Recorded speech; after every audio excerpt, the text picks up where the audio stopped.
Are you ready? I'm ready. Let's do it. Everybody, welcome back to another episode of the Shop and Chivalry podcast. I'm here today with my guest, Ken Papania. Correct? I got that right? Papania. Okay, perfect. That's close. That's good enough. Is that Italian? Yes, it is. Okay, wonderful, wonderful. Which generation are you? I am second. Second generation. Okay. My great grandfather came from Sicily. Excellent. I spent some time in Sicily. Yeah, great place. Yeah, great place. Yeah. Very nice, very beautiful blue water. And everybody there has a little garden and a lot of trees and vegetables and stuff. But anyway, great place. Yeah. I think aside from the Gulf Coast, I would say that being around the Mediterranean is probably my favorite place to be. It is. It is. Yeah. They're not being exposed to this 20-degree weather right now. No, they're not. No, they're not. That's very true. So you're running for alderman, right? Yes, I am running for Alderman Ward 4. Okay. I am the present alderman. I've served approximately, it will be 4 years this June. Okay. But yes, I am the Alderman of Ward 4. So this will be your second term? Yes. So first, tell us about yourself. Okay. In very general terms, I'm retired. I served in the Army on active duty as well as the Army Reserve, served 32 years total. After active duty, I went to work for Singing River Electric. Well, let me back up. I worked also for Entergy out of Jackson, Mississippi, a large electric utility. Then I went to work for Mississippi Power, and I worked for them for a period of time. And then I settled in and worked for Singing River Electric out of Lucedale, Goche. I worked for them for 27 years, and I retired from them. So I basically retired from the military and retired from civilian life. I was manager of business development. Was my last job with Singing River Electric, working with local businesses and industry, and helping them with anything they needed, including expansions and things of that nature. So why won't you accept just being retired, Ken? Well, how many times do we have to go through retirement? Brian, you sound like my wife. We had this hard discussion before I decided to run again, whether I should run again or not. And she said, you need to retire. But I just feel like in the business that we're in, you get elected and you've got 4-year term. It takes about 2 years to get your feet on the ground and understand the lay of the land and how to do things. Then you start projects, okay? And these projects in the government line of work, these projects take a long time, sometimes years. And I've got 2 projects in particular that I just want to make sure they're done. And the only way is I don't want them dropped or put aside. Yeah. And so my main mission is to get these 2 projects completed, along with the day-to-day activities that we do as an alderman. As you said, I'm retired, and so this is a 24/7 job. And I get phone calls Saturdays and Sundays and text messages and all of that. And if you'll allow me, I just thought about it. I better turn this off. Okay. Yeah, sure. No problem. Because it will be ringing. But no, it's an interesting job. And the bottom line, I enjoy helping people. I enjoy working with people. 99% of the folks in Ocean Springs or anywhere are just great, good people. And I like helping them, finding solutions and answers to their questions. Well, I'll tell you, being retired multiple times would indicate to me that you have a knack for seeing things through. So I would say that that's kind of ingrained in you. So it's also not surprising that you're not quick to, give your time up, or rather get your time back from being an alderman. You definitely want to see it through. Yes, that is correct. And like I said, that I feel like there are some projects that need to be completed in Ward 4 and in the city. And I would like to kind of be the spark plug to continue forward with these projects. Wonderful. Well, tell us about your ward. Okay, Ward 4 is basically the center part of Ocean Springs, if you will. That's a small description of where Ward 4 is located. I would say you can describe Ward 4 as the area from probably Rouse's in Ocean Springs, the Rouse's Supermarket, to Broom's Grocery, and from there south. That's a very broad brush. Okay. Ward 4 is occupied by a lot of young families, excuse me. Oh, you're fine. Ward 4 is occupied by a lot of young families who moved to Ocean Springs. It's occupied by a lot of working people, solid working class people. Mm-hmm. And a percentage of retired people, and it is not occupied by any of the large entertainment centers that we have in Ocean Springs, or businesses or anything of that nature. It's more of a residential area, and that's the task that I have taken on, is to make sure that area is that area is safe. Mm-hmm. Our streets are paved and clean. Garbage is picked up. Drainage is a major issue in the ward I am in, simply because we're on the bottom end of the coastline, if you will, and everything obviously goes south. And so drainage is a major issue, which I address some issue at least once a week on drainage. Is East Beach in your ward? Yes. Okay. Yes. Yes. And maybe I wasn't as descriptive as I should be, but it flows always south to East Beach. Okay. Wonderful. Well, what are some improvements you want to make within your ward? The two major, there's a lot of improvements. We always need to improve and go forward. Mm-hmm. And the two major improvements is I spent a lot of time working with our supervisors, which are great supervisors, and developed a relationship with them, mm-hmm. and was able to obtain some money through them to There's a major drainage that goes through the heart of Ward 4. Nobody sees it. It's just been there since the beginning of time, probably. And this drainage needs to be cleaned out. It needs to be cleaned out and improved. And so I was able to get money from the Board of Supervisors, set aside money. And we're working with an engineer. I asked him Tuesday night the status of it. He gave me a status. Anyway, I'm probably digressing into too many details here, but simply I want to clean and improve the drainage of the monster ditch. I did not name it the monster ditch prior. That's what it is called, the monster ditch. And so it is a major drainage in Ocean Springs. Now, that's a project that I'm working on, and I don't know how long it's going to take, but we are at least at the engineering stages right now. The next big issue I would want to do and promote, sidewalks. Okay, I believe in a walkable, pedestrian-friendly city. Okay, and if you will notice in Ocean Springs, everybody, including myself, likes to walk, run, jog, bicycle. Mm-hmm. On East Beach, it is very, very, very unsafe, because of the roadway is narrow. There's not a sidewalk there, and folks are forced to either run, jog, walk in the street. And of course, they avoid the traffic. But we have a situation there where we have traffic and pedestrians. And I have gotten to a point, and this has been going on for approximately 11 years, to build a sidewalk there. 11 years.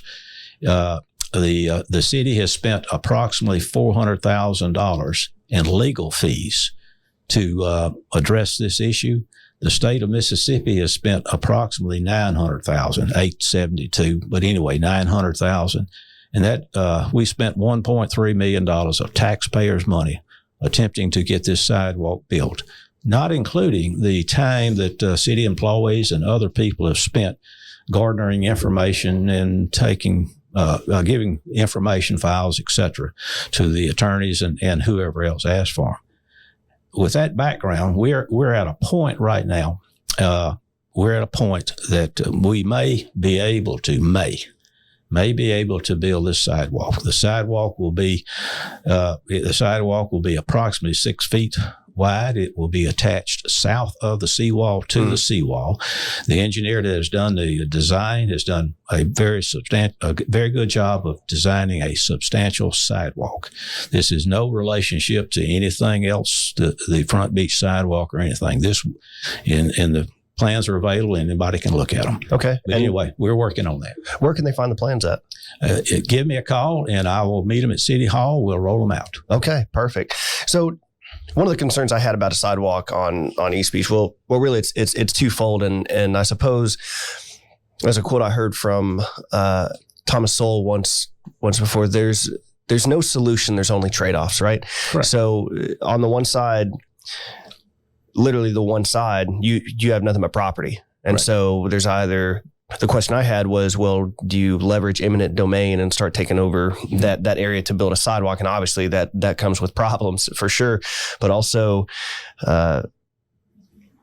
East Beach is not a very, it's kind of a narrow beach. And so the concern was, again, the sidewalk situation that's been built in Front Beach. My concern was, are we going to take over too much of the beach side, the sand area, for people to enjoy it? But it doesn't sound like that's the case at all. It's going to be a pretty reasonable 6 foot wide sidewalk. Be a 6 foot wide sidewalk. There's no eminent domain involved. From the seawall south belongs to the citizens of Ocean Springs, the state of Mississippi. There's no eminent domain involved there. A 6 foot sidewalk, like I said, will occupy some ground. Now, this sidewalk that I propose, and I'm alderman of Ward 4. So the sidewalk will be in Ward 4 from Halstead to Holcomb. If you'll drive there, there's a substantial amount of sand and things of that nature. And as you said, there's always trade-offs. If we didn't put it there, we would have to put it on the north side. Okay, now the city also has substantial right-of-way through there, plenty of room. And so we could put it there, but this thing, as I said, has been going on for 11 years, and we've debated and looked at all the options, and we have arrived at the best solution. There's no ideal solution in life. The best solution is south of the seawall, and for a number of reasons. The major reason is that the seawall will separate the mothers who are pushing children in strollers, the joggers, etc., from people who are driving on East Beach. And we have done substantial work to try to slow folks down. The society we live in now, everybody's in a hurry. And if you put a sign out there that's 25, people are going to drive 35. Anyway, there are trade-offs, yes. And that seems to be the best solution that we have arrived at now. I think it's a no-brainer. I propose to argue with anyone or debate with anyone the need or not need of a sidewalk there. And I think you will find that the majority of the citizens in Ocean Springs want some form of a sidewalk there. And I'm inclined to agree. And there's other sidewalk issues in town too. But well, if we can just kind of park here at East Beach for a moment, and no pun intended for the next question, but how do you address parking on East Beach? Well, East Beach is a residential area. Now, there again, the area I'm speaking of, Halstead to Holcomb, all right, there is and I have forgotten. Anyway, there's ample right-of-way to the north, and we're not encouraging people. We're not going to pave that or do anything with that. There's ample parking to the north for folks who want to come down, park their automobile, and picnic on the beach. They want to park their automobile in the afternoon and watch the sunset. And as of today, there's no big issue with that. Gotcha. Fair enough. Fair enough. Okay. Yeah. We went to, I think the last time we went to East Beach and kind of enjoyed an evening was whenever they had the alignment. Was it Jupiter and Saturn? Yes. That formed the start? Yeah. Correct. So that was. I was there. Okay. Yeah. Perfect. Yeah. I got my telescope out and, took an image of it, but Brian, that area belongs to the citizens of Ocean Springs, and they should be able to enjoy it just like they enjoy Freedom Field, just like we enjoy any of the ballparks. And it belongs to the citizens. It's not a exclusive area or anything of that nature. And it's really a hidden gem, honestly. Within the area. We're not attempting to. As a matter of fact, I brought an ordinance forward 2 months ago that we will not and it was voted on and accepted, that we will not do any enhancement down there, if you will. There will be no structures built on East Beach. There won't be any shower heads, whatever you can think. We're simply going to build a sidewalk, and that's what we're going to build. Gotcha. Okay. Well, that seems fairly reasonable. Now, you mentioned other areas in Ocean Springs where we need to look at the sidewalks. Where are you talking about exactly? Long range, we have other areas that we should consider building sidewalks, but that is out there. Like I said, just wrestling with this one East Beach is enough to occupy your time. But another area, and I brought it forward, and we're looking at is on Government Street in Ocean Springs. The anyway, the design of the sidewalk there is less than desirable. In certain areas, they have placed iron grates or iron fences. And what that does is on government streets, you've got people driving 35, 45 or more, and you've got 3 feet away, people trying to walk, jog, etc. And they cannot, and I have been there when UPS, I'll just say it, I'm not picking, they're good people. UPS went one way and a car was another.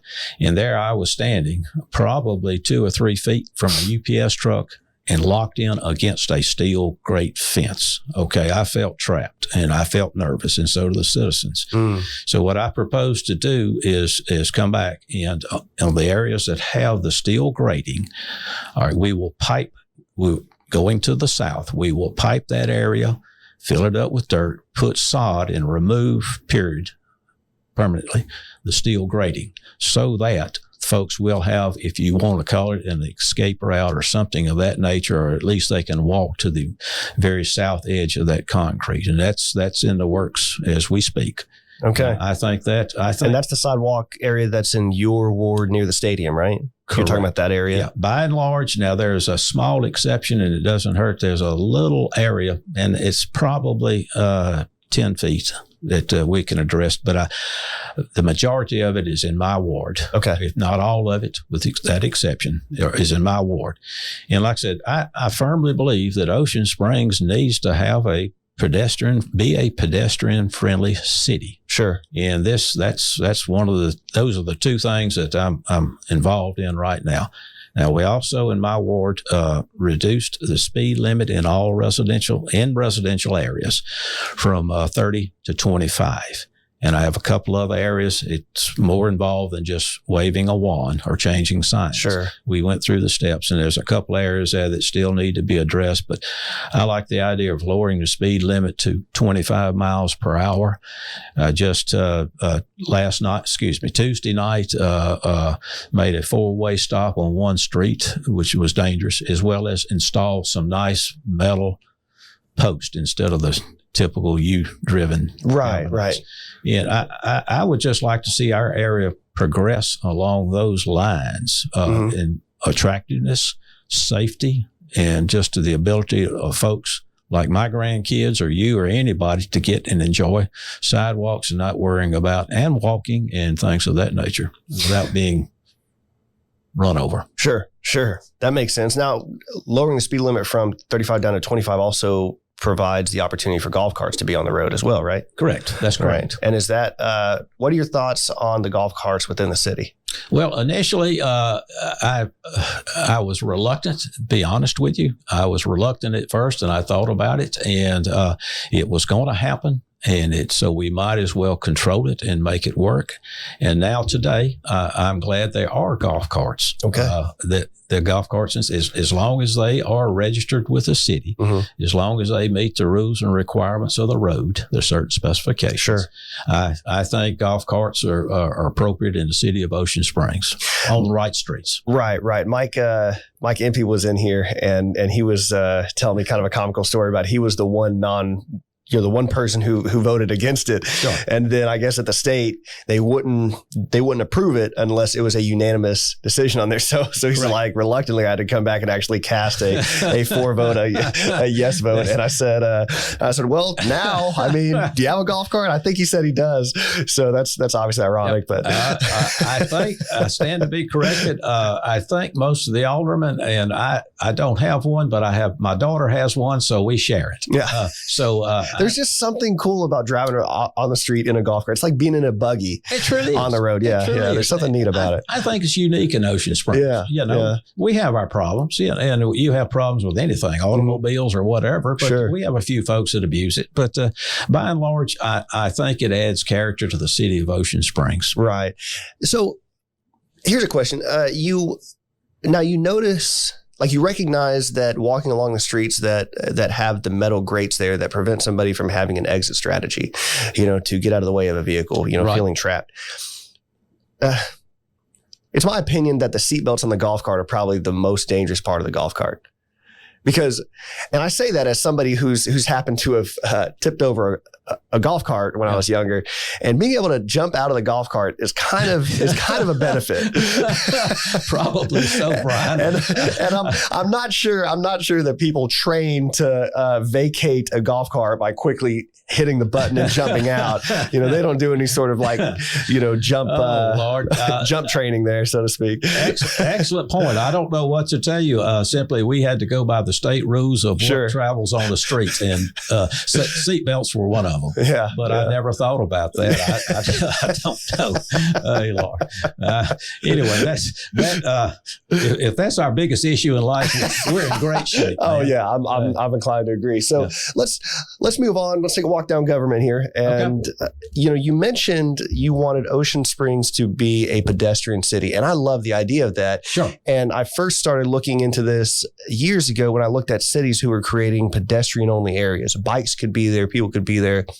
I think we can modify it in maybe golf carts, but there's a lot of problems with congestion downtown, especially during the entertainment nights. There is. And I don't know if it's been discussed. I don't know how plausible it is, but as a thought experiment, do you think maybe one of the solutions might be turning an area of government, maybe from the Mary C on down, a part of Washington, making it pedestrian only? And maybe not just for a few days, like maybe Friday through Sunday afternoon, but at all times, with the exception being, which is necessary, getting trucks to supply the businesses that are in there. That has to continue. What are your thoughts on that? Well, that's a good idea. There's a lot of ideas, and we have looked at several ideas of turning Government Street into a one-way, making a loop system on a street. Well, I think, before Mary C. And we're looking at making Government Street a one-way street, and that would take part of the traffic off of it. We considered that, obviously, and what you're mentioning, making it a pedestrian-only passageway is possible, too. I think what we would have to do with this is sit down. Let me back up. The merchants down there like people to be able to pull up in front of their business, go in and do their business, and leave. And actually, in our society today, we have ample parking. If you'll notice, there are signs in different places for free parking and things of that nature.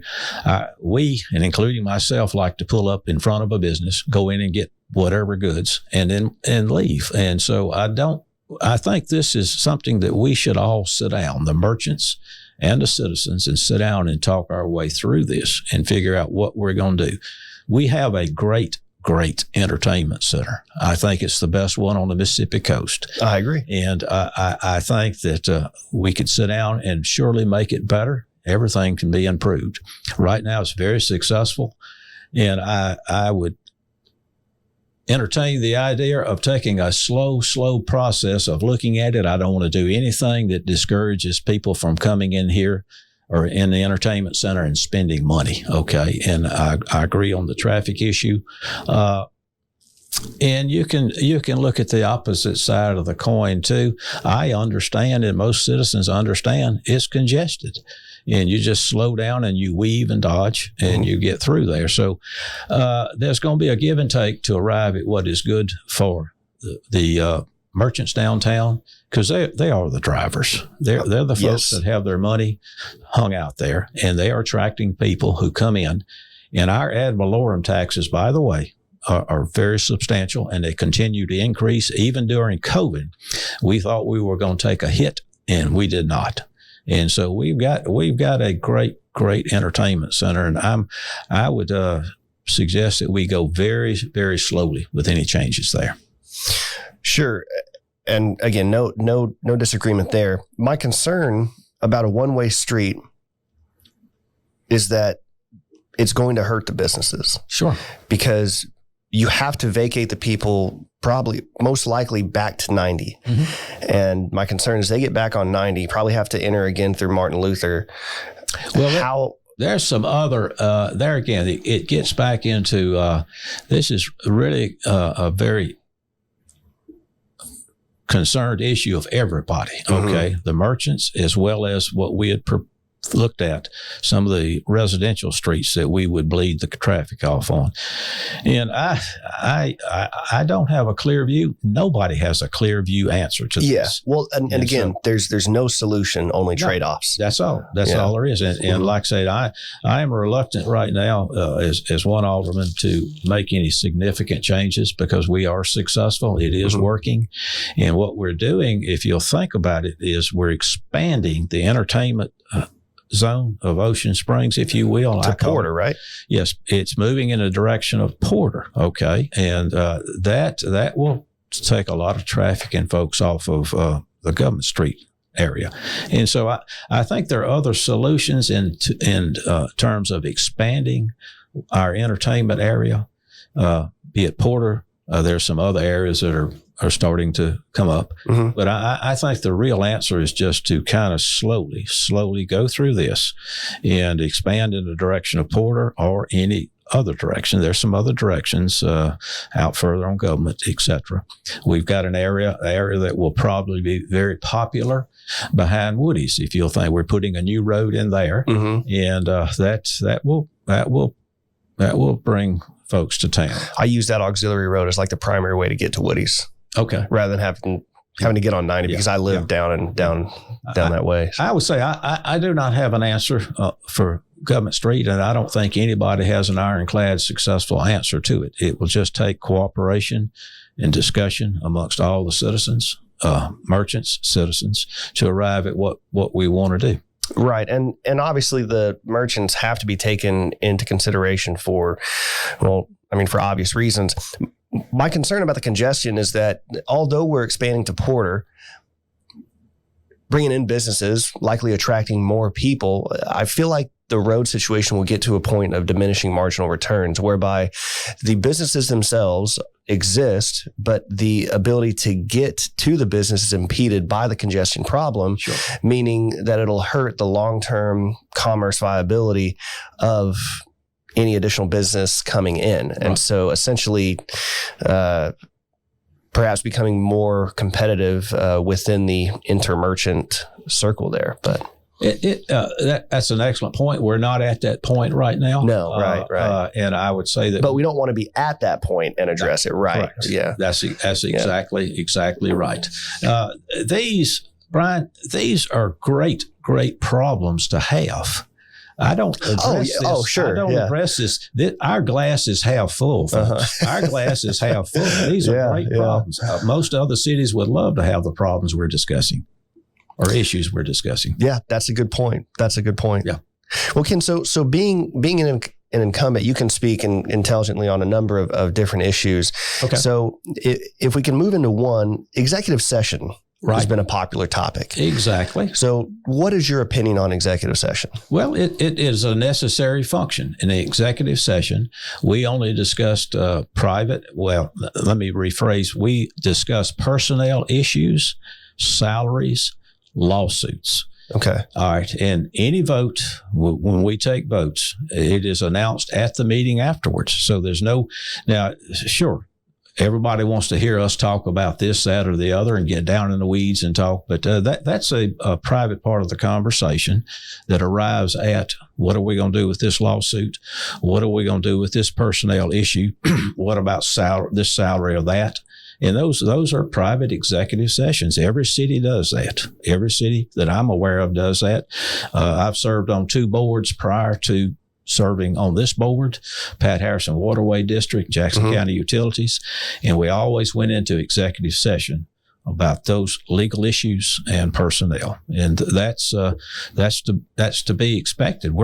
We do not go back there and discuss what we're going to do with paving a street or what are we going to do about this tree or that. No, none of that is discussed. That is discussed. And matter of fact, we make it a very strong issue when we kind of get off course.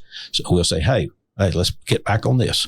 And so, executive sessions are a very necessary part of running a city. And if you can imagine, if you didn't have executive session, when we discuss lawsuits, we're already laying our hand out to the opposition. Sure. When an individual has a problem, an employee has a problem, we shouldn't be discussing that in public. No, no. So not at all. These two issues, and I take issue with anybody that thinks we're secretive. This administration installed a device for streaming. You can sit in the comfort of your home now and watch everything that goes on in that board meeting. Okay. And so we've been about as transparent as you can be. I carry this phone with me. You can call me 24/7 and ask me a question. I have a Facebook page, which is hard to keep up with. I don't know what else you can do. We're as transparent as you can get. Right. And I think people maybe don't fully understand what executive session is and how it actually works, and maybe you can shed some light on that. I mean, is there somebody in the room actively managing the conversation to make sure it doesn't go somewhere? Correct. Yes, okay. Our city attorney does that. Okay, she knows the rules, the regs, and Ms. Nicole Sullivan is our city attorney, and very, very apt at keeping us on course. Wonderful. And you know how a group of people get. Sure, we start talking about, well, I'm going fishing tomorrow. Sure. No, we stay on course. Notes are taken, and we have a individual taking notes and all of that kind of stuff too. So are those notes produced into meeting minutes or anything? No, they're given out. The vote that we take is announced after the executive session, whether we vote on doing this, that, or the other. In general terms, it didn't go into the details. But well, would you be willing to shed some light on how executive session played into the Mary C. Controversy? Well, let me back up, Brian. Mary C. is not in my ward. And okay. I was not as fully engaged in it because I was engaged in doing business and taking care of Ward 4. Okay. Now, I did vote, and that's an excellent question. The Mary C. went on forever with different discussions, and I was a participant in some of the discussions. I would say, and I want to say this, the Mary C. belongs to the citizens of Ocean Springs. The city pays for everything there, owns the building, the utilities, keeps it clean, etc. It belongs to the citizens of Ocean Springs. And we decided to put a art and cultural manager there, okay? And that would open it up so that the citizens would have full access to that building. The Mary C., and I will say this, the Mary C. had gotten stale. Okay. And what we are proposing to do is move it forward. And when I say forward, we've just hired an art and cultural coordinator. I use the word manager, coordinator, art and cultural coordinator. Very energetic, ample, intelligent young lady. And she'll be starting soon. Okay. Our intention, and I'll say this to the public in town, is to expand what is offered there. We need to go in another we need to go in a direction of graphic design, offering classes in glass blowing. We've had people in town express interest in classes and small courses in tying flies and things, fishing flies, sure, things of that nature. We need to expand it so it is inclusive for all the city's citizens of Ocean Springs, and we're going to make the Mary C. will become the art and cultural center of this region. The Mary C. will become the art and cultural leader of this region, and I firmly believe in going in that direction, and that is what we're doing. Okay. Melanie Allen talked on here about her kind of ideas and her vision for the Mary C. And it talked about some of that more specifically. She talked about how she wanted the classes offered at Mary C. to even be a destination type of situation where people would come in and they would not only learn about just art classes, but art that was created and inspired by the Gulf Coast. Things like boat building. Thank you. And somebody. Melanie is correct. Yeah. and so for me, as a woodworker, there's a lot of these kind of schools around the country that I've always wanted to go to. So I can definitely see the allure, something where coming for a weekend, and then of course you stay within the area, they can enjoy downtown. Those are those out of region dollars coming in. So it definitely, I can see the economic impact. Now, granted, we're talking about the arts and culture, but here's a question for you, because I think some of the controversy, the reason the city got involved had to do with, the economics of the Mary C and how it was being run financially. And so I'm curious, since culture and art are so, they speak so much to the soul of the city. Right. Is the Mary C a type of institution that it's so important that regardless of whether or not it makes money, it needs to be around and needs to be funded? Is the Mary C that important to the city? Oh, yes, definitely, Brian. It is. Oh, no, the Mary C is the cultural center of Ocean Springs. Ocean Springs is an art and cultural center. Excuse me. No, it's fine. Ocean Springs is an art and cultural town. And that's what sets us apart from the rest of the cities. And the Mary C is the heart of it, the center of it. And as I said, our desire is to make this thing bigger and better. And that's what we're going to do. And now, as far as finances, we will do what we've been doing it. I don't know. I don't have the figures. We've done things like new air conditioning systems, new roofs. We're talking about sealing the exterior of the Mary C. We're talking about big bucks to do that. No, the Mary C, we're going to make the Mary C bigger and better. And as far as finances, I'm trying to think. Anyway, we will put the money into it that we need to. Mm-hmm. I view the Mary C just like I view the Highway 57 ballpark or Freedom Field. Mm-hmm. That's an amenity that we furnish to the citizens. Mm-hmm. And the ballparks don't make money, obviously. Mary C does not have to make money. It would be nice if it does. Sure, or pays, sure. But that's not part of the goal right now. Gotcha. Understood. Well, something else that's important to the city that doesn't really make money, the trees. The trees are very important to the city in particular. Right. So how well did the city do in your opinion? Now, granted, you might be biased because you're part of the city leadership. Right. What does the city do right, and what can we do better as far as managing trees within the city? Okay, what the city does right is we are attempting to protect all the trees on city property, and we do protect all the trees. If I may throw this out, this is a subject that I feel very strongly about. Okay. These two hands have probably planted 12 to 14,000 trees. I have that on my tax returns. That's pine, but basically pine. That's what you have to do. Sure. Anyway, basically pine trees now, and a lot of oaks and a lot of fruit trees. And so I have a strong feeling toward trees. Okay. My yard, as a woodworker, I do too. Yeah, exactly. But anyway, back to the city. Okay. So I think we have a strong feeling about the tree canopy. I have a strong feeling about the tree canopy in Ocean Springs that makes our city. People come to our city, cruising the coast likes to come to Ocean Springs and likes to stay in Ocean Springs and buy goods and services. Anyway, cruising likes to come to Ocean Springs because of the canopy, if you will, on Washington Avenue. And so the canopy is very important to us in Ocean Springs. Sure, we have problems. Hurricanes destroy trees, bugs, lightning, etc. Mm-hmm. All right, digressing and going, and like I said, it's a no-brainer. I stand 100% behind taking care of and protecting the trees on city public property. Private property is another issue, okay? Now, if you've got a tree at your home that's causing the foundation to rise or crack, if you've got a tree in your yard that the limbs are striking the side of the house, if you've got a tree that's raising your sidewalk, then what we'll do is our city building inspector will go out there and he will assess it. And he says, yes, you can cut this tree down, or no, you can't, okay?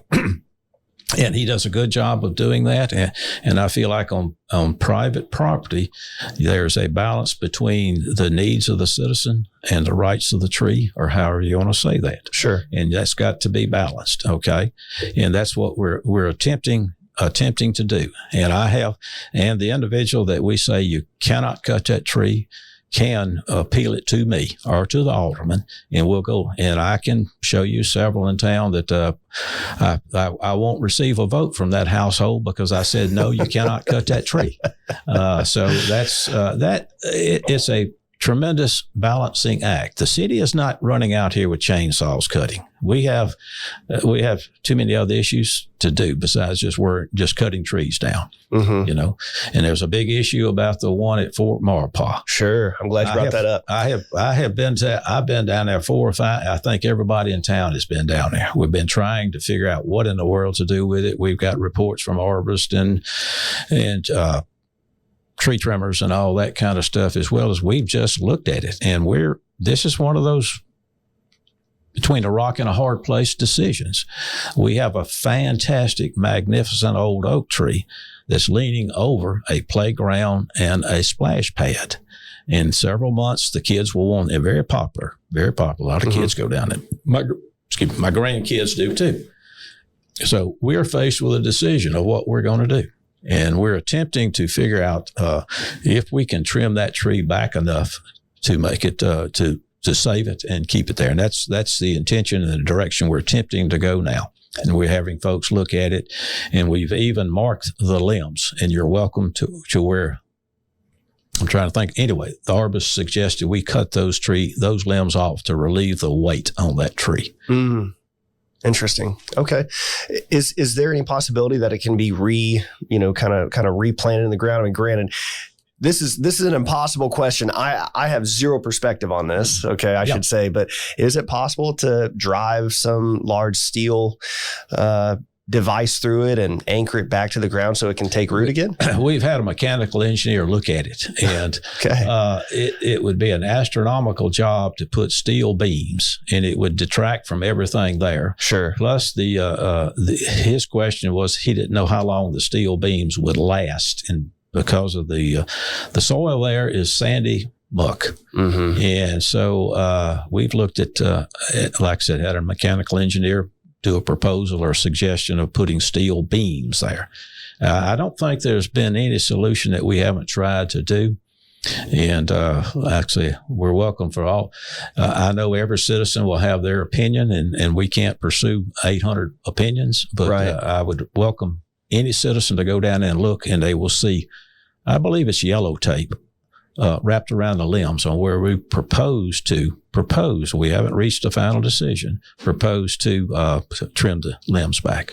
Well, and part of the problem that I've been told is that you have to make these decisions based on informed people, right? Sure. And it carries with it potential legalities and liabilities. So if it is possible to save the tree, it seems unlikely any arborist or any expert would sign their name to a document saying, yes, you can replant it, because the future liability that might come with it should they be wrong. Mm-hmm. So it seems like the inevitable thing is that the tree is going to have to come down because our insurance, along the liability, I didn't bring this up, our insurance company gave us a statement, a letter, black and white, that we were liable for anything that happened, anybody that was injured from that tree. Yeah. And so the city, as we speak right now, if a limb falls off and strikes somebody, I don't know what it would be, a substantial amount of money to solve that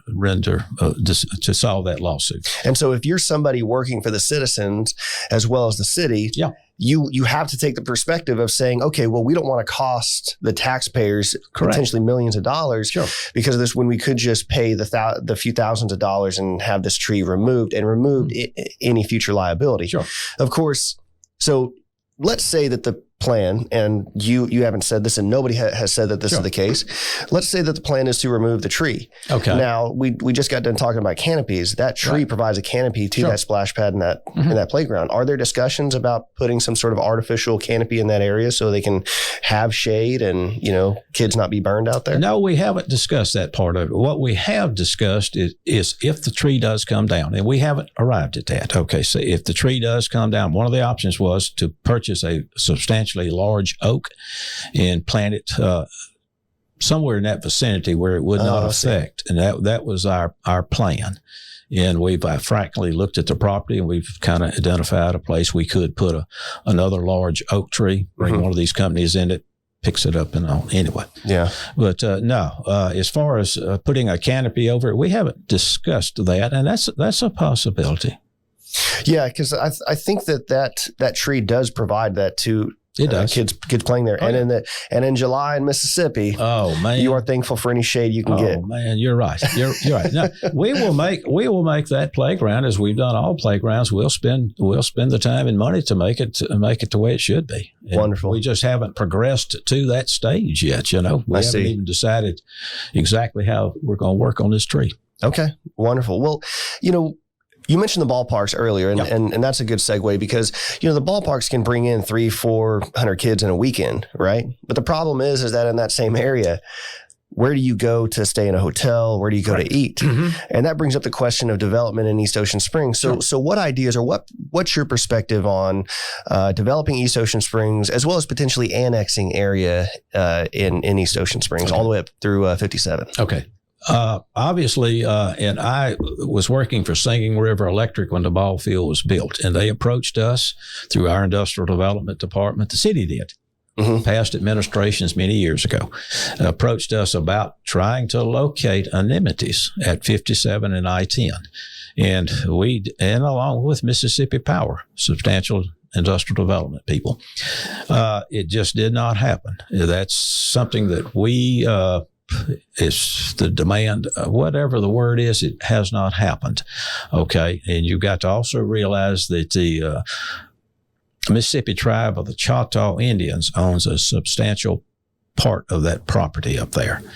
And that has probably slowed it down. Plus, that is that's wetlands. Most all that is wetland. Anyway, having said that, private industry would have to decide if they can make a investment there and get a return on their money, and they haven't been able to say, yes, we can do that by building a hotel or motel or whatever up there. Of course, Dr. Drake built a fine clinic up there, mm-hmm. and that is very nice, and that may spur some development in terms of medical area, like the wool market or the wool market. I'm trying to think, the wool market exit.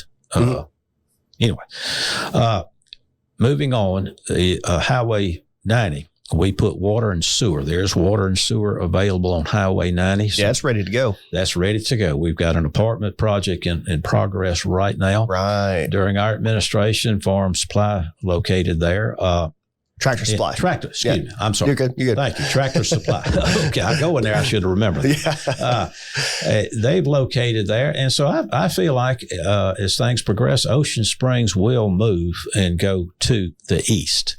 We've got a fire department out there. We've got a police department. We've got a civic center. And we just built a new dog park out there. Mm-hmm. So it's growing. Now, as far as annexation, we go to 57. Okay, the city does go to 57. And Gaucher owns the east side. They've got that. That's correct. Okay. That's where we've prior administration agreed, and I agree with that. 57 would be the dividing line. East of 57 is Gaucher, west Ocean Springs. Mm-hmm. Now, as far as annexation, and I will say this and firmly believe this, that we have to annex the high school. The high school of Ocean Springs High School should be annexed, and I think that's what we need to work on. I personally don't like the idea that we have a high school that's not in the city limits. What about the homes that have popped up behind there? Would you include those homes as part of the annexation? Brian, what we would have to do, and this is just conversation right now. Okay? Sure. We have not. To do an annexation is a tremendous amount of money. You first spend $100,000 plus to get somebody to study it. Mm-hmm. Then you probably have to go to Jackson and get the legislature to agree. And in a lot of cases, individuals will fight it. They mm-hmm. will say, and that creates, annexation is a long, drawn-out process that takes a lot of money. But I think we're willing to do that. I think we need to annex the high school. And how far south we go from there, that's so premature. I don't know. Gotcha. Fair enough. So a lot of discussion around East Ocean Springs seems to be centered on, obviously, if you're going to develop East Ocean Springs, you're going to bring businesses in. Right. And I've heard opinions ranging from, well, imagine if we could build up East Ocean Springs as if Dr. Sangani dropped Sangani Boulevard right there, right? Mm-hmm. Now, me personally, this is Brian speaking. Sure. I'm not in favor of that, because with the big businesses and box stores comes all the problems and the traffic congestion that comes with it. Now, I did have Mike on, and Mike,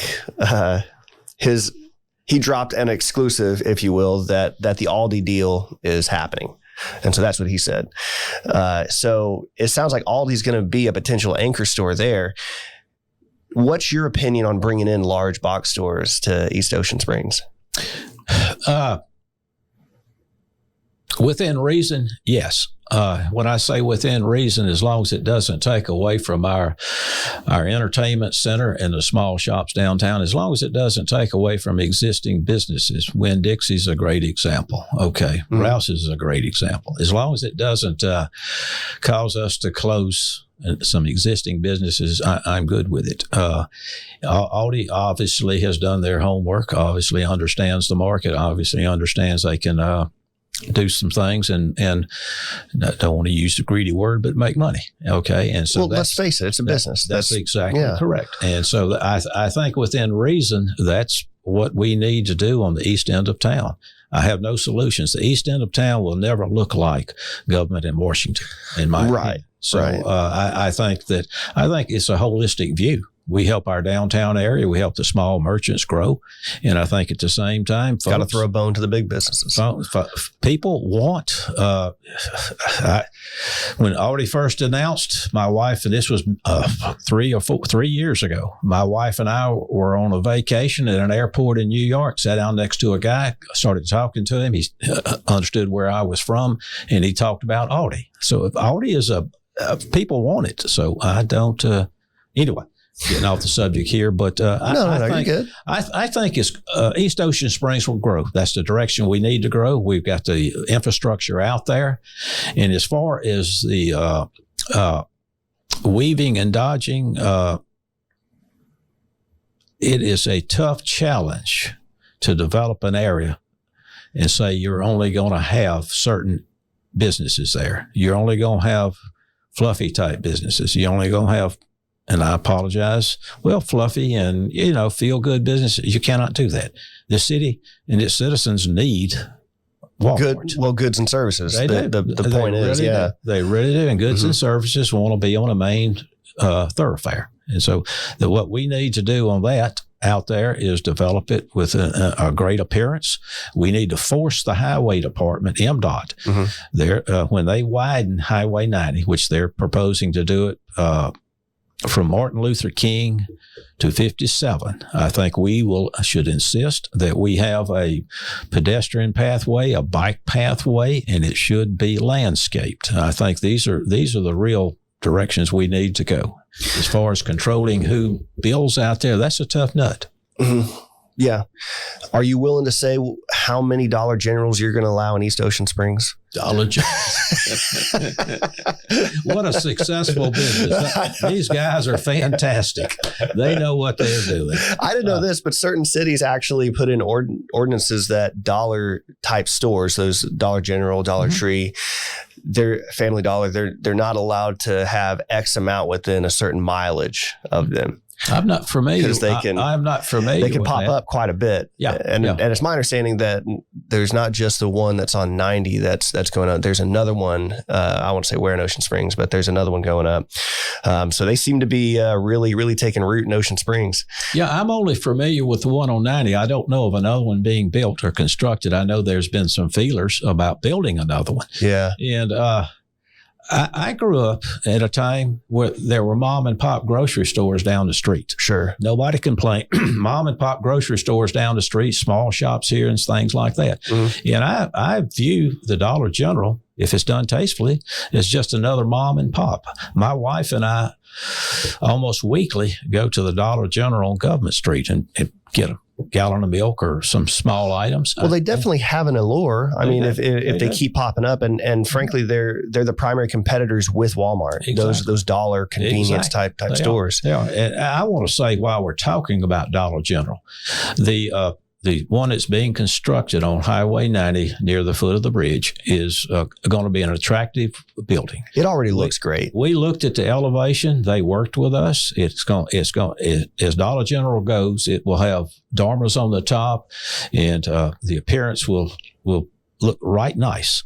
You know, I asked Robert Blackman if I could get a picture of the image of the rendering. Mm-hmm. Is that something I can go up to City Hall and get? I think it's, yes, that's where I have seen it. I assume it's there, and I assume you can take a picture.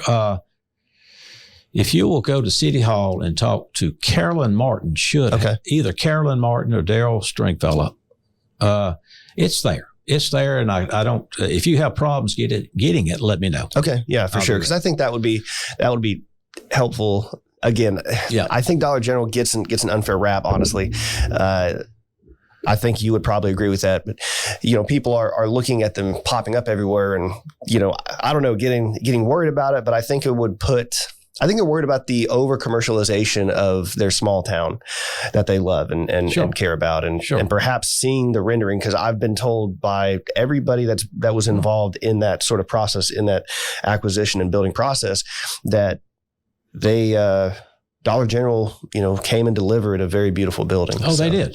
The talk around town is off base. It's going to be a nice, good product.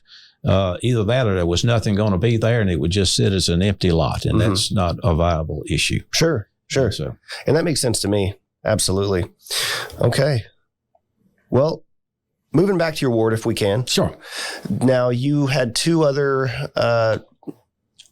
on your Facebook page, on your pamphlet, there were two other things I wanted to ask you about. Sure. One of them was the research lab boat launch. Sure. And you wanted to. So right now, that's owned, operated, maintained by the USM Research Lab. Correct. Right. And you want to make it public access. Sure. How and why? Okay. Years ago, they allowed the citizens to use their boat launch. Mm-hmm. Okay, and that worked out very nicely. In our town, most everybody has a boat or access to one, or wants to do that. And at times in the city, you cannot build you build them and they'll come. Okay, and we cannot build enough boat launches to satisfy. So years ago, the USM agreed to allow citizens to use the boat launch at the research lab at the end of East Beach. Okay. It came, one of the storms, and I cannot remember which one, damaged it pretty badly. Okay. And so part of their plan was to redo that, and also redo part of that area there, buildings and things of that nature. And so that's what I want to do, is reinitiate that agreement with USM to allow citizens to put their boat over there. And that's something I think would be an asset to Ocean Springs. I think, as I said, everybody has a boat, and I think it would be a nice place for folks, frankly, in that area of East Beach to launch their boat and go fishing, boating, whatever. Well, the boat launch is one thing, but I think the bigger issue is the parking of the boat while the boat's in the water. Sure. If that's you already okay. No, go ahead. There is an area there that we propose to do that. Okay. And sure, like I said, you build it and they'll come, but we'll have a limited amount of parking there. And naturally, I have not seen the plans. We're just working with USM. They're very cooperative, and they want to go in this direction. And they may have the money by now to do it. I don't know, but we've been working with them. I've been working on and off with them for the last almost 4 years to get that boat launch repaired and opened up to the public. Okay. Gotcha. Well, and then the next one I was going to ask you would be street side debris pickup. Sure. Now it's my understanding that the deal with Waste Pro has already been worked out. So how do you increase the pickup when a deal's already been worked out? Okay, Brian, my statement on my push card, if you will, is street side debris pickup. Maybe I wasn't. You cannot be very descriptive on push cards. You just have to put them on. Oh, yeah. It's limited. Yeah. Waste Pro does an excellent job of picking up garbage in the city of Ocean Springs. I have no problems with them. They texted me this week, said because of cold weather, they're going to be running late in this certain area. I mean, so they keep you up to date, up to speed. They're good people. All right. Debris, when I said debris, street side debris pickup, I'm talking in terms of the limbs, the leaves, construction material, things of this nature that people throw out beside the street. Okay. And so that's not Waste Pro that picks that up? No. Okay. The city of Ocean Springs does. Waste Pro picks up our garbage, if you will, household garbage, okay, and recyclables. The city picks up the debris. When I use the word debris, I mean limbs and leaves and boards and whatever else. And mattresses. Yes. This issue is going to take some work. Okay. I do not like this issue because I don't think the reason I make this statement is that as soon as we clean a street up, it's not a day later, an hour later, somebody is already throwing something else out there. You cannot, and so we have got to probably figure out slowly how to educate our citizens as to what they can put out there and when they can put it out there. And we've attempted to do that, and it's been out. But anyway, to address the debris that's being picked up now, we have 3 trucks and 3 crews. Now, 2 of the trucks are old trucks, and 1 of them's a new truck. And I propose, and these are not cheap pieces of equipment. No, not at all. Boom, hydraulic trucks. Anyway, I propose at some point in time we somehow replace the 2 old trucks with money. Obviously, replace them and find the money to do that. And somehow educate our citizens on certain items you cannot throw out. Evidently, there's been a sale on mattresses in Ocean Springs because as soon as they go down, I came here this morning and somebody had already thrown, and I'm not going to mention where, 2 mattresses beside the road. I find that egregious. I find that we offer at Pine Street, there are dumpsters, and there's area there. Just carry it down there and throw it out there, okay? If your contractor is working at your house, why does he throw the debris, sheetrock and stuff, on the street? It sits there. I question those moves. Why does somebody take an old commode and put it on the side of the road there? Why doesn't this stuff go?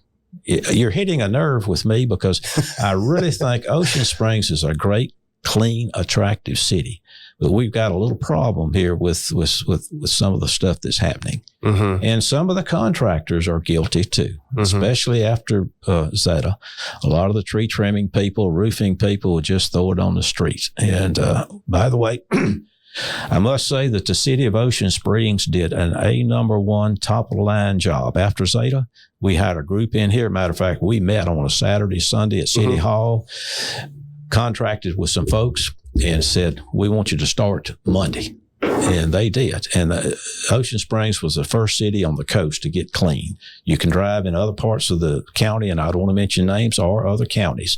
There's still debris. We cleaned up the first hall. We cleaned it up very quickly. I would say it was done within 2 weeks, which is fast. I couldn't agree more. I think Ocean Springs did a banner job of cleaning up. Yeah. What happened after that was then the folks that decided, because they were off from work or whatever, they decided they would clean their garage out, their utility room. Sure. Decided they'd cut some tree limbs, tear a fence down, and then that started popping up. And that was not under the contract of the big contract that fell back onto the city. And so we have an issue. We as citizens have an issue on how we're going to address this. Are 3 trucks really enough for that job? Probably not. But well, like I said, when you're looking, when you're looking at the cost, which we pinch pennies and we're fiscally responsible, and it's probably not. It's probably not. So what we probably need to do is take a look at this issue. We're talking about trucks that are probably $200,000 or $300,000 a piece. Then you put 2 men on them, and you've got to pay them a salary. Yeah. You've got to give them benefits, and whatever. I probably, just in general terms, I'm not an HR person. You're probably going to spend $60,000 or $70,000 at the whole package per man or woman.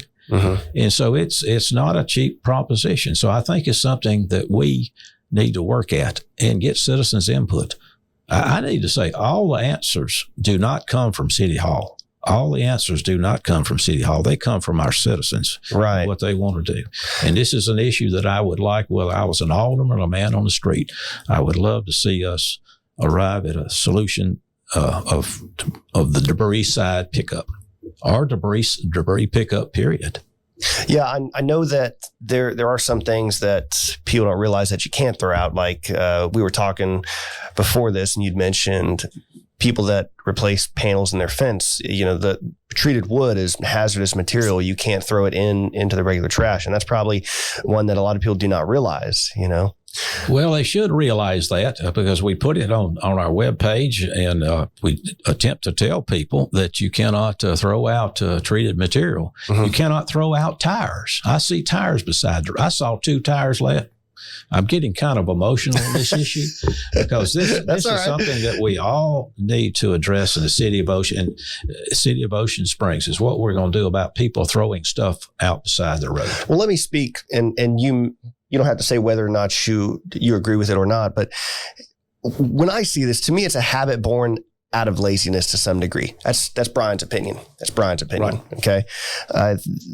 Whether it be laziness that you don't want to take it to the appropriate spot, or like I've never run into this issue here, but I've lived in cities where if you have a certain amount of hazardous material, somebody will come by and grab it for you. Things like oil and stuff you can take to any auto parts store, and there's a sump in the back that you can dump it in.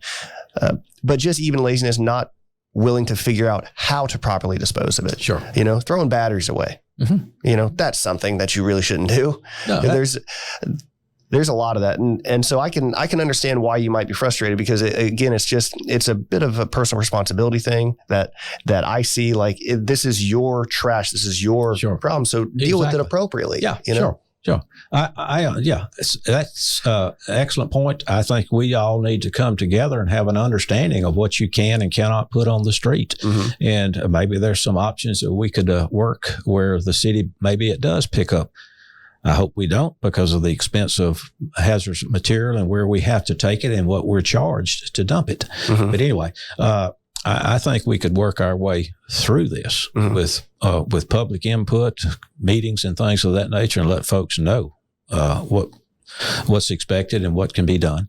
And I do understand that we probably have some elderly citizens who can't bring it anywhere or do anything. Well, that makes perfect sense. Yeah. We can weave and dodge and work with this. Mm-hmm. But this random just throwing stuff out and then expecting the city to immediately an hour later pick it up is not a practical solution. No, it's not. In my opinion, it's not a very intelligent way to solve the problem. But I got one more question for you. Sure. And it's a big one. We've got a lot of questions about it. Okay. Okay. It's a hard hitting question. You ready? I'm ready. I need to know what your opinion is of having Chick-fil-A in Ocean Springs. Well, I haven't seen them do anything. Chick-fil-A. The people need Chick-fil-A, Ken. I'm good with Chick-fil-A. It needs to be part of your platform. You know, the people want it. They need it. You know? Oh, Lord. They need God's chicken in this city. Well, they do. And I can mention a few places that I love to go eat fried chicken. Right. Well, we also have to do it responsibly. Like we can't affect Hearts. I know. You know, Hearts is an establishment. Thank you. We cannot affect them for sure. No, my wife, Lord have mercy. I love fried speckled trout. And my wife just refuses to cook it for me because of the cholesterol. She will not fry chicken anymore. So I have to sneak out to these places occasionally. Don't expose yourself here. You know what I mean? Like, she might be listening. I don't want to get a call. I hope they locate here. Right. I don't have any specific information on them. I don't know. Someone may, but I don't know. I hope they do. Yeah, I do too. And again, that's just a light note to end on. But it's actually, I've gotten a number of people messaging me like, "Are we going to get a Chick-fil-A?" Like, sure. You know, I expected to get a question about a number of things, but not Chick-fil-A. But that's been a pretty consistent one. It's up there. It might as well be as important as the Mary C. When I saw that, Brian, I said, "What in the world?" Oh yeah. So for those who don't know, everyone that comes on, I send a list of the things that I thought probably going to hit on kind of trap I was going to be. Yeah. I don't know. Anyway. Well, Ken, where can people learn more about you? Well, I have obviously I'm available everywhere. My number, I pass out cards. You can call me. Okay. Use my cell phone. Okay. I have a Facebook page. I live at 123 Waters Edge, Ocean Springs. I'm about as available as you can get, I think. If you forget all of that stuff, call City Hall. They'll give you my number. Well, you're refusing to be retired, so there's that. Yeah, that is true. That is true. And my dog doesn't bite, so when you come by the house, she'll just bark. Oh, there you go. Nice. Yeah. A little alarm system for you. So I'll put all that information on the website on the post, so people can find it as well. Sure. Any closing remarks? Well, I would simply like to say that I think that the folks of Ocean Springs know me. They know my wife. They know my family.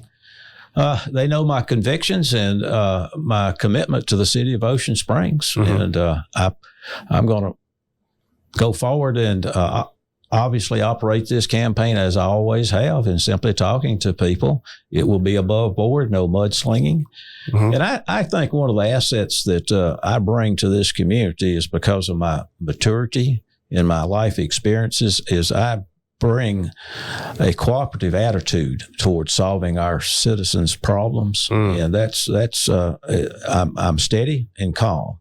And so that's how I present myself, and that's how I operate. Okay, makes sense. Yeah.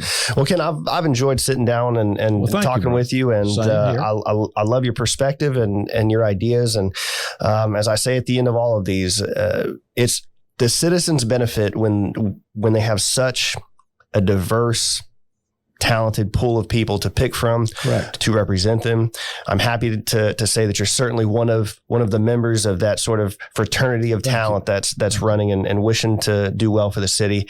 And I appreciate you coming by and talking to me, and I wish you the best of luck on your campaign. Thank you, Brian. Thank you. I've enjoyed it. Thank you very much. All right, Ken. Have a good one, everybody. See ya. Okay. That's it.